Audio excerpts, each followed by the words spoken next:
Assalamualaikum warahmatullahi wabarakatuh. Waalaikumsalam warahmatullahi wabarakatuh. Halo sahabat-sahabat ngopi sak seruputan. Pada kesempatan malam hari ini MH Channel ini kedatangan tamu yang sangat luar biasa sekali, yaitu seseorang yang sangat bisa memotivasi bagi para pemuda untuk kalangan-kalangan pelajar. Nah, bagaimana sih pelajar nanti setelah selesai dari sekolah, melanjutkan kuliah, terus nanti bagaimana biar bisa mengungkapkan cita-citanya setinggi langit. Nah, di sini ini kita di MH Channel ini akan kedatangan tamu yang luar biasa. Ini nanti bisa perkenalan. Nah, ini nanti perkenalan bagaimana kita ungkap lebih dalam bagaimana sosok yang ada di samping saya ini. Ini sosok yang sangat luar biasa di Kabupaten Pacitan dan didatangkan di sini untuk memotivasi kita semuanya. Nah, Assalamualaikum Bapak. Waalaikumsalam Mas Mawan.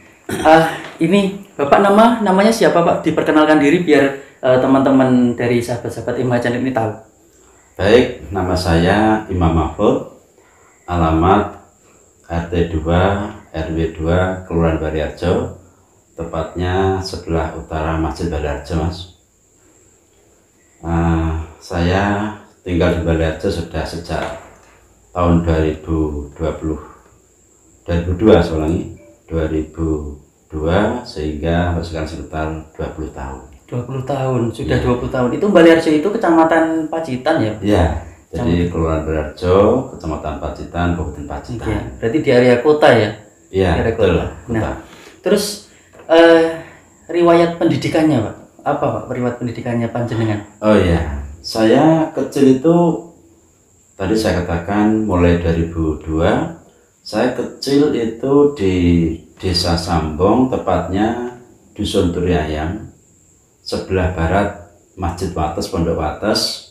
Jadi saya kecil itu sekolah saya di Widoro, karena Dusun Turiayam itu Desa Sambong yang mepet dengan Desa Widoro, sehingga saya mudahnya akses ke timur, sehingga saya SD di Widoro, kemudian lulus melanjutkan ke SMP Negeri 1 Pacitan, kemudian memang sudah ingin jadi guru, Mas. Iya. Sehingga dengan SMP saya melanjutkan ke SPG. Oh, SPG. SPG, Mas. Mohon maaf Pak, SPG itu apa biar teman-teman ini tahu? Oh iya. Kadang-kadang anak zaman sekarang itu tidak tahu SPG itu apa. Betul. SPG itu memang betul itu terakhir pada saat tahun 90-an. Jadi khusus calon guru SD. Oh. Itu dulu dari SLTP, dari SMP, dari Sanawiyah ya, itu langsung ke SPG, Sekolah Pendidikan Guru. Oh, sekolah. Jadi setamat SPG itu setara SLTA itu, itu langsung bisa diangkat kalau rasanya baik dengan jadi guru SD atau guru TK. Saya tamat SPG tahun 1987. Saat itu tidak ada pendaftaran guru SD. Saya melanjutkan kuliah. Sejak SMP saya itu senang bahasa Inggris, dan alhamdulillah saya bahasa itu lumayan baik. Saya melanjutkan kuliah karena dari desa, Mas, ekonominya pas-pasan. Kalau orang tua itu melanjutkan untuk langsung jenjang S1 keberatan. Akhirnya saya mencari sekolah kuliah yang dulu itu tahun itu, Mas, masih PGSLP. Jadi guru-guru saya itu hanya PGSLP 1 tahun. Dari SMA atau dari SLTA ya, melanjutkan PGSLP 1 tahun, diangkat jadi guru SMP. Nah, karena saya itu dari ekonomi yang pas-pasan, saya kuliah ngambil setara SLTP, PGSLTP D1. Ngambil D1 dari Universitas Brawijaya Malang. Terus yang terkenal di Malang, perguruan tinggi negeri yang terkenal di Malang. Iya. Saya daftar sana, diterima kuliah 1 tahun, tapi saya kurang mudeng, ternyata itu bahasa Inggris umum. Oh gitu. Jadi tidak bisa langsung menjadi guru. Tapi karena saat itu memang bahasa Inggris itu masih agak langka. Tamat D1 saya itu mendaftarkan jadi Sukuan GTT, guru tidak tetap itu, diterima bahkan di 2 sekolah. Paginya di Semik, Sekarang SMK 1. SMK 1. Kemudian saatnya lagi SMP Negeri 1 Pacitan. Karena memang guru bahasa Inggris masih agak langka guru bahasa Inggris itu ya. Wah, ya. Luar biasa. Jadi guru bahasa Inggris itu biasanya ada diampu oleh guru non pendidikan bahasa Inggris tapi yang punya kemampuan mungkin khusus bagian itu. Iya, gitu. Nah, setelah saya GTT 1 tahun, karena saya nggak punya akta, itu kalau nanti ada tes itu tidak bisa diterima karena tidak punya sertifikat mengajar ini. Akhirnya saya transfer dan lulus S1, lulus D3 itu tahun 92, kemudian 94 saya diterima jadi CPNS, lanjut kuliah S1 tahun 96 tamat dari IKIP Madiun. Mengapa? Karena yang dekat Madiun. Kalau Solo Jogja kan jauh, jauh. Pacitan belum ada. Jadi STKP saat itu belum buka dengan bahasa Inggris, ingat saya seperti itu. Dan saya kuliah di Madiun tamat tahun 1996. Kemudian tahun 2002 itu berdirilah Stitnu Pacitan. Di saat itu masih gabung dengan Insuri Ponorogo. Saya direkrut oleh Pak Fakih, satu dari ketuanya. Saya baru S1 mengajar bahasa Inggris. Kemudian yang namanya dosen, saya itu memang didorong semua, dimotivasi untuk kuliah S2. Saya kuliah S2 tahun 2003 ke UII Yogyakarta bersama Pak Fakih, Pak Huda, Pak Khalid Masruri dan sebagainya. Itu lulus 2005. 2005 itu lulus S2. Iya, lulus S2. Di 2005 sudah lulus S2. Jadi di tahun itu, di tahun 2005 ke bawah, 2002 ya, waktu Stitnu ya dulu, Stitnu. Sebenarnya itu masih apa ya? Insuri Ponorogo di Pacitan. Insuri Ponorogo. Kelas jauh. Okay. Jadi saya itu memang boleh. Lain pada aturan baru tidak boleh ada kelas jauh. Akhirnya membuat izin mengurus izin sendiri, lahirlah Stitnu Pacitan. Dan Bapak mengajar di situ. Nah, menjadi dosen, Pak. Itu dosen bahasa Inggris. Bahasa Inggris. Sampai akhirnya lulus S2 juga dari UI Yogyakarta, masih mengajar terus sampai sekarang. Ya. Nah, terus untuk selama dari 2005 sampai 2022 ini, apakah dalam dunia pendidikan itu hanya di perkuliahan dan di SMP saja, ataukah sudah pernah di SD atau pernah di SMA dan lain sebagainya? Oh ya, saya tahun 1994 itu megang ijazah D3 ya. Lanjut transfer ke S1, saya daftar CPNS, diterima menjadi guru SLTP dulu. SLTP 2 Kebun Agung di Ketro. Ketro. Sekarang SMP-nya masih ada, Pak? Masih ada. Masih ada. SMP 2 Kebun Agung. SMP 2. 94 CPNS, kemudian 2008 setelah berapa itu 14 tahun, saya dipromosikan menjadi kepala sekolah yang cukup jauh, Mas, di Sudimoro Ketanggung. Jadi teman-teman bisa tahu Sudimoro itu kalau di Pacitan dari area kota, dari rumahnya beliau Bapak Mahfud itu kan di area kota tadi di Baleharjo. Jadi Baleharjo sampai ke Sudimoro itu luar biasa, perjalanannya jauh. Dan Bapak Mahfud ini setiap hari berarti Pak di sana terus itu? Iya, saat itu setiap hari. Suka dukanya luar biasa. Saat itu belum ada DLS. Tahun 2008 itu tengah rame-ramenya membangun PLTU, Mas. PLTU, iya. Sehingga tiap hari itu sek-sekan, dan cuma satu dari Baleharjo, kemudian Jowinangun, Menadi, Mentoro, terus Nogonde, itu cuma itu jalannya. Ada belum JLS. Iya. Dan itu harus suk-sukan dengan tronton trailer yang bawa material besar. Itu ke PLTU. Di sana 3 tahun. Tahun 2011 saya dipindahkan ke Bandar 2. Ke Bandar 2. Lebih jauh lagi itu, Pak. Lebih naiknya. Ya, naik aja lebih kuat. Itu kalau saya itu nggak mobil itu melihat pasaran.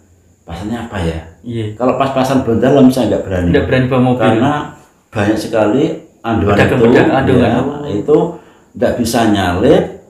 nggak bisa. Pokoknya kalau ada kelas itu salah satu harus ngalah, cari tempatnya agak lebar, baru salah satunya lewat begitu.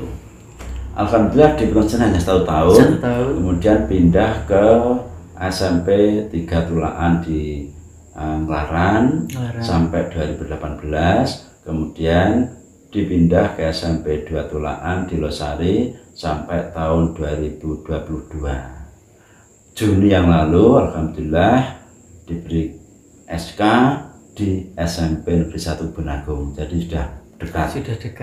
Jadi dari jauh terus perjalanan luar biasa jauhnya naik, jadi itu di Bandar itu jadi lokasi Pacitan paling tertinggi Pak ya, lokasi tertinggi. Jadi itu jalannya dari bawah sampai atas itu naik terus. Nah itu perjalanan 1 tahun beliau Bapak Mahfud sudah melewatinya, terus sekarang sudah di SMP Negeri 1 Kebunagung Pak ya. Nah itu terus ini luar biasa bisa menjadi motivasi dari bagaimana Bapak Mahfud ini yang ekonomi tadi mohon maaf pas-pasan Pak ya, terus akhirnya bisa sampai seperti ini. Nah dan di sini Bapak Mahfud tidak hanya sampai di sini saja, ternyata di dalam perjalanan tadi yang sudah disampaikan di S1, S2, sebelum S1 bagaimana prosesnya, dan sekarang umurnya Bapak Mahfud ini sekarang udah 55 Mas, hampir 55 tahun. Nah hampir 55 tahun, berarti kalau sudah PNS hampir pensiun Pak ya? 5 tahun lagi pensiun. Kalau 60. Terus ini yang bikin kita itu penasaran, bagaimana sih Pak motivasinya kok umur 52 ya? Umur 52 tahun ini mau sekolah lagi. Jadi sudah menjadi pendidik masih mau sekolah lagi untuk apa? Mungkin untuk memotivasi semuanya dan untuk mengembangkan potensi pendidikannya ya Pak ya? Sekolah lagi itu gimana Pak? Saya seringkali ketika jadi kepala sekolah itu ada surat dari dinas. Intinya supaya mendorong guru-guru yang baru S1 untuk lanjut kuliah S2, utamanya yang baru 30 ke atas sampai 50 bawah. Jadi 40 tahun itu banyak guru saya itu baru 40 tahun. Saya seringkali saya sampaikan, saya motivasi, saya rayu, saya ajak, tidak ada yang mau. Atau kecil sekali yang mau. Hampir semuanya nggak mau, alasannya semacam-macam. Nah tahun 2019 saya dapat seperti itu lagi, saya sampaikan lagi juga tidak ada respon. Akhirnya saya mengawali daftar saya sendiri, kuliah sendiri, menempuh S3. Jadi itu mandiri Pak ya? Mandiri. Dan beasiswa sedikit, yaitu dari istri. Oh gitu. Luar biasa. Jadi di sosok beliau Pak Mahfud ini ada seorang yang luar biasa yang di belakang ya, ini seorang istri yang luar biasa yang selalu mendukung. Dan ini S3-nya itu di mana Pak?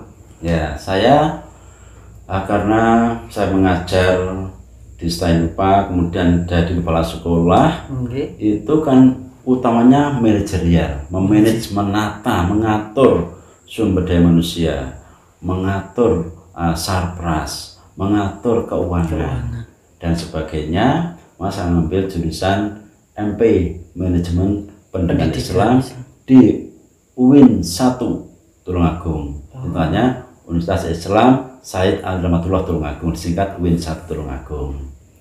Motivasi saya yang pertama, saya ingin buktikan di usia yang 52 ini apakah masih mampu saya kuliah S3 dengan jarak yang sekian kilo, dengan kesibukan di sekolah, kesibukan di kampus, dan di keluarga.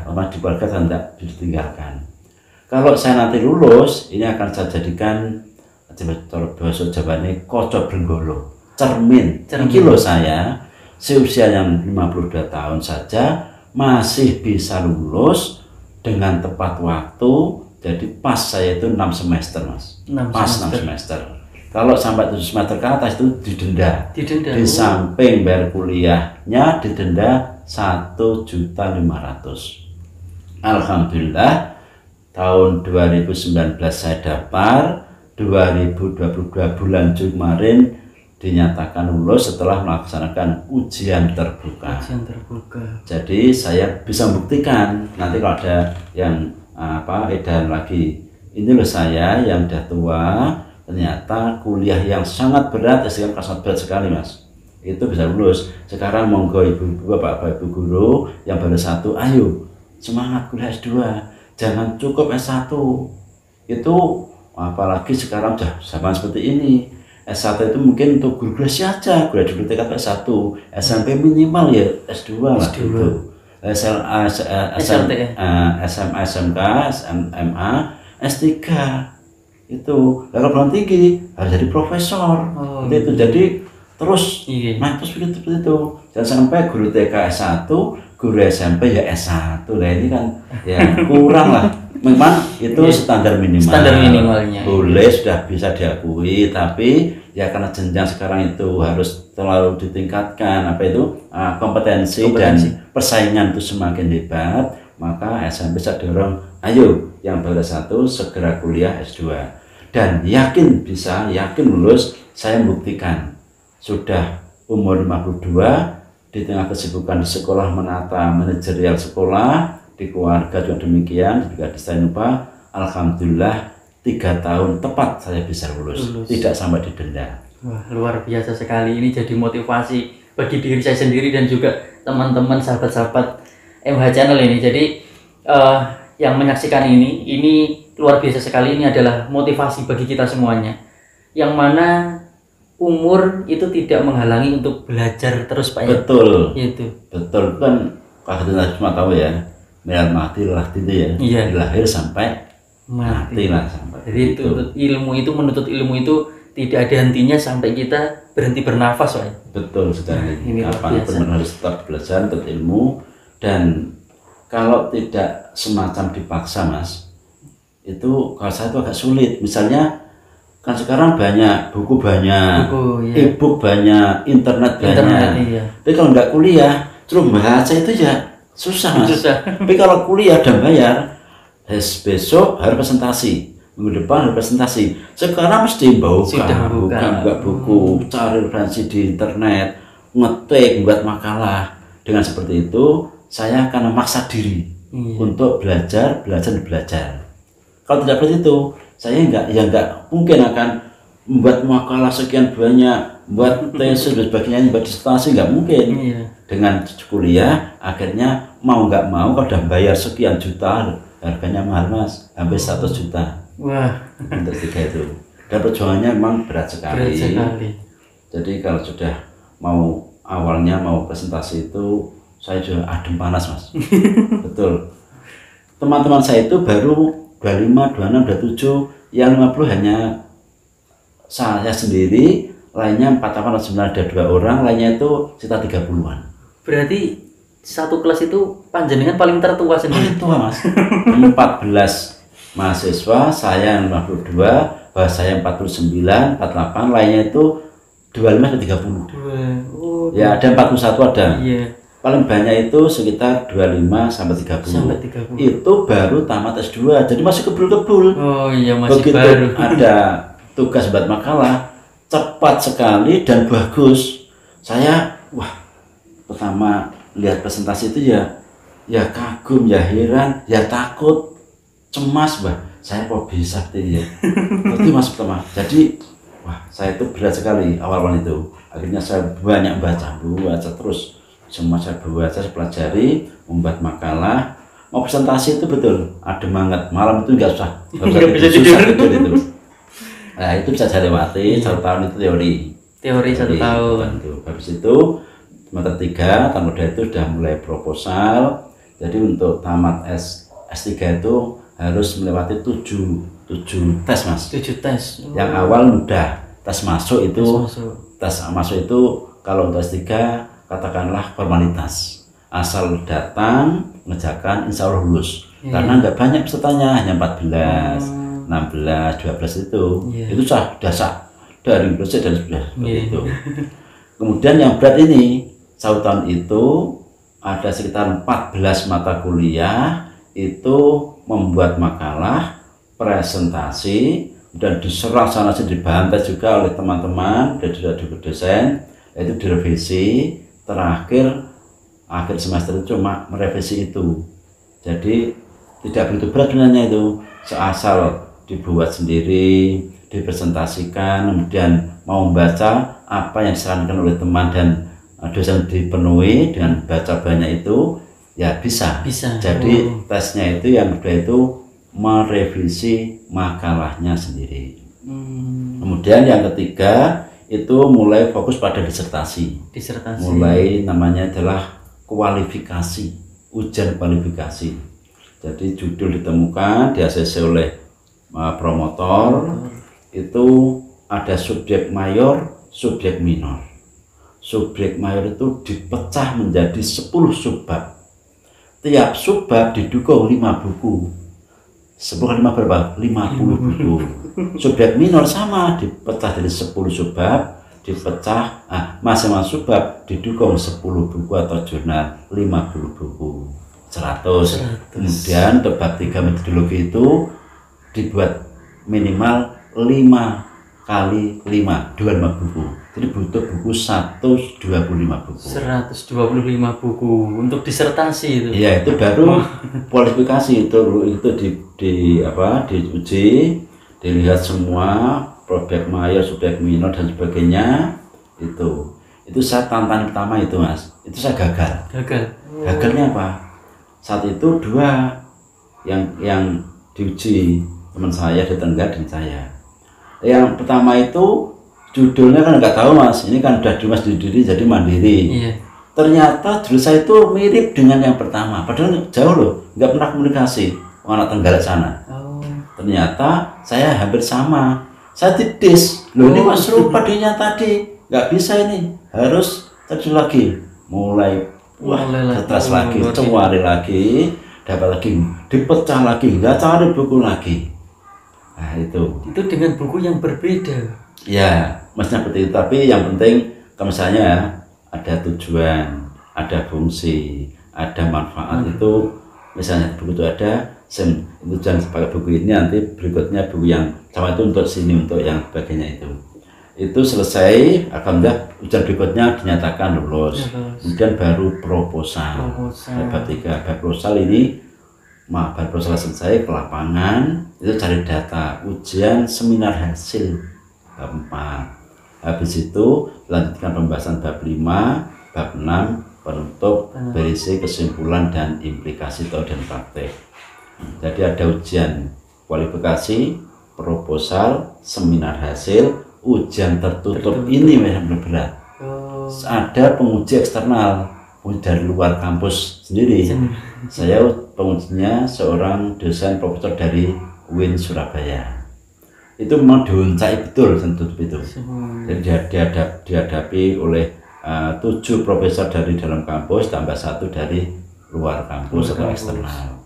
Itu bisa lewat dengan sekali, Mas, berat sekali.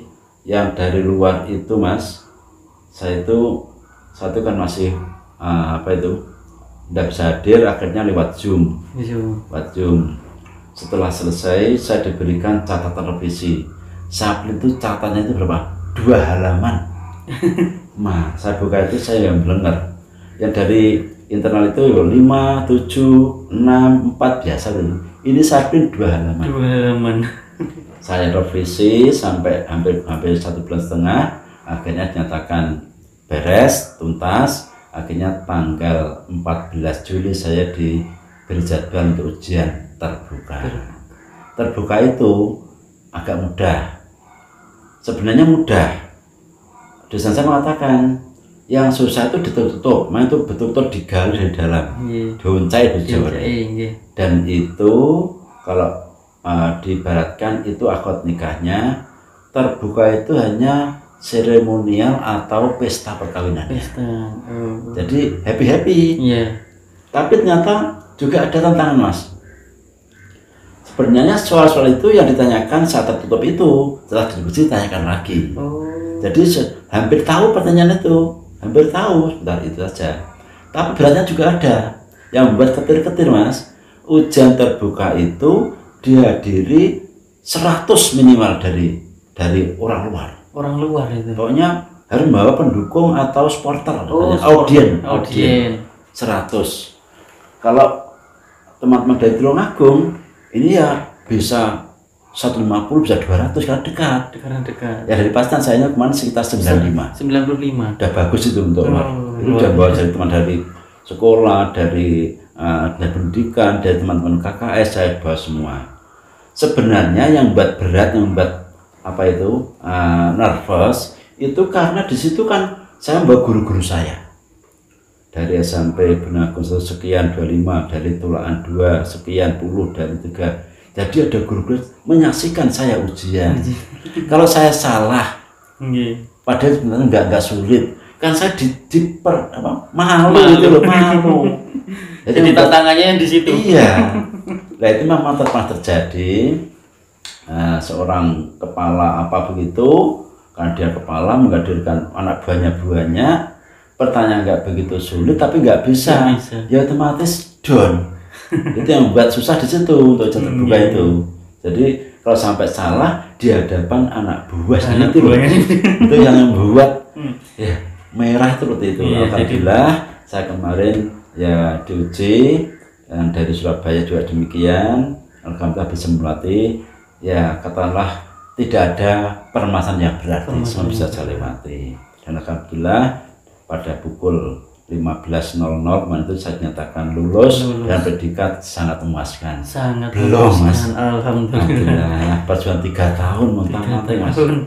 Dari Pacitan Tulungagung itu bukan waktu yang singkat. Pacitan Tulungagung itu sekitar 4 jam mas. 4 jam perjalanannya, dan perjalanannya pun juga tidak mudah, itu belok-belok gitu Pak ya. Iya. Itu. Gini mas, tantangan yang paling dasar seperti ini. Kalau sudah diobo, kalau saya yang minta harimau tanggal merah, karena supaya saya tidak meninggalkan tugas.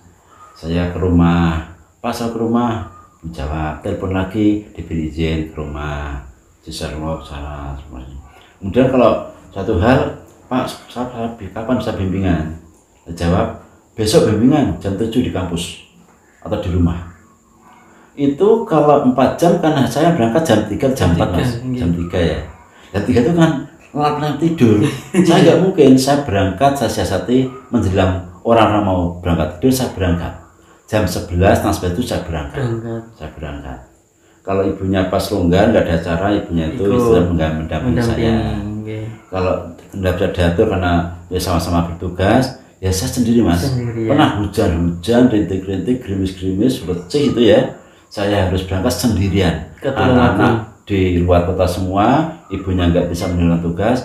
Ya enak-enak teman-teman, enaknya itu mulai mancal ke mall, saya mancal gas mas. Hujan-hujan itu. Iya, hujan-hujan. Doanya apa? Yang pertama, mudah-mudahan di Galombot tidak longsor. Sampai Gemah, alhamdulillah nggak ada yang longsor, selamat. Sampai sana lagi, doanya menggorang ngantuk. Nah, jam sampai enggak itu jam 1 ya, kadang-kadang itu udah saatnya tidur ya. Dan dia geliat gitu, dan menekat, ya akhirnya cari pom bensin di mana yang bisa kami untuk merebahkan istirahat. Nanti habis subuh melanjutkan perjalanan sudah dekat dengan Tulungagung. Itu perjalanan yang membuat harus tantang yang berat gitu Pak. Nah terus jadi seperti itu sahabat-sahabat Nggak Bisa Seruputan, perjalanannya seorang sekarang Doktor Mahfud ini. Jadi sekarang sudah ada gelarnya Dokter Mahfud. Dokter Imam Mahfud. Nah, jadi umur 52 tahun ini masih mau terus menggali potensi dan untuk belajar untuk bisa melanjutkan kuliah di S3. Ini harus menjadi motivasi bagi para pemuda yang baru lulus S1 ya. Jadi buat kita ya, jadi saya sendiri dan kalian ini nanti yang baru lulus S1 yang masih muda-muda, ayo kita semangat untuk bisa meneruskan kuliah di S2 sampai ke S3 dan bisa nanti sampai profesor seperti itu Pak ya. Ya kalau di S3 itu udah mentok mas, profesor itu nanti penelitian. Jurnal, presentasi. itu ada angka kreditnya, kemudian itu ya bukan jalur kuliah, jadi bukan kuliah. Ada beberapa persyaratan antara jurnal internasional. Membuat jurnal yang dimuat namanya Scopus dari jurnal internasional. Itu harus ada, kemudian beberapa banyak itemnya.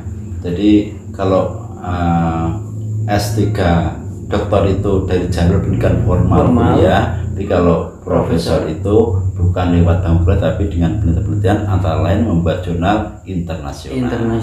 Okay. Nah, ini sudah mendengarkan semuanya dari perjalanannya dari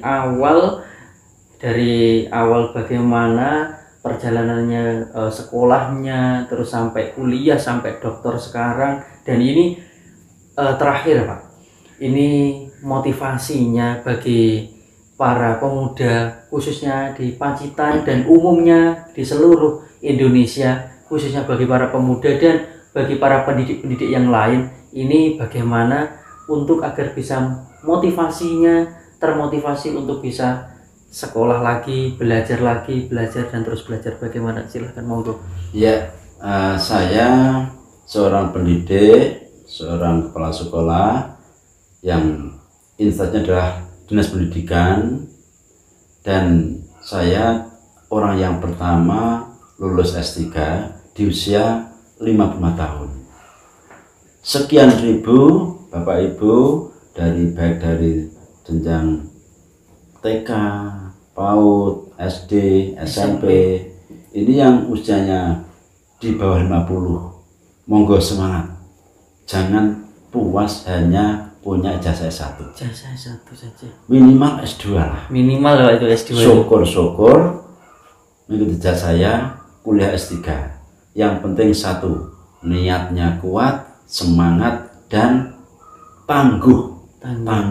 Artinya itu ketika dibantai teman dia tidak ngelukro, dimarahi profesor dia tidak marah, tidak down, dan tanpa seperti apapun dilewati dengan semangat, dengan konsep manjada wajada. Siapa yang bersungguh-sungguh pasti akan berhasil. Saya membuktikan. Ayo yang masih usianya di bawah 55 tahun utamanya semangat belajar lagi, minimal 2, syukur S3, karena di Dinas Pendidikan ini saya orang pertama Mas. Orang pertama. Wah, luar biasa sekali. Orang pertama yang sampai jenjang S3. Jenjang S3 ya. Di dunia di Dinas Pendidikan Kabupaten Pacitan. Ya. Wah, luar biasa. Dari guru TK PAUD, SD, SMP yang itu puluhan ribu. Itu baru saya. Panjenengan. Wah, ini. Jadi ayo teman-teman yang baru S1 lanjut S2, yang ada 2 monggo lanjut S3.